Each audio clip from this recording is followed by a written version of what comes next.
लाहौर में शफीकाबाद पुलिस ने शॉपिंग से वापस घर आने वाली खवातीन से वारदात करने वाला गैंग गिरफ्तार कर लिया।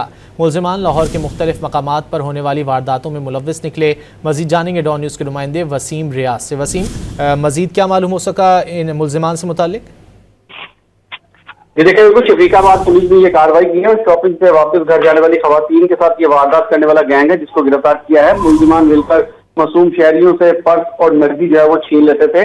मुलजिमान की सीसीटीवी फुटेज भी मंजर यहाँ पाई जिसमें खवातीन से वारदात करते हुए इनको वाज़ेह तौर पर देखा जा सकता है। मुलजिमान मोटरसाइकिल पर आते और जबरदस्ती पर्स छीन कर मोबाइल और नकदी छीन कर फरार हो जाते हैं। मुलजिमान चंद रोज कबल खवातीन से पर्स छीनने की ये वारदात की थी, जिसके बाद पुलिस ने इस फुटेज की मदद से मुलजिमान को ट्रेस करना शुरू किया और मुलजिमान को शनाख्त करने के बाद उनकी गिरफ्तारी को यकीनी बनाया। इनमें हसीब और उमर हयात जो है वो मुलजिमान शामिल हैं जो रिकॉर्ड याफ्ता हैं। इनके कब्जे से असला, मोटरसाइकिल और नकदी बरामद की गई है, जबकि इनको मजीद तफ्तीश के लिए इन्वेस्टिगेशन विंग के हवाले कर दिया गया है। बहुत शुक्रिया वसीम रियाज इन तफसीलात के लिए।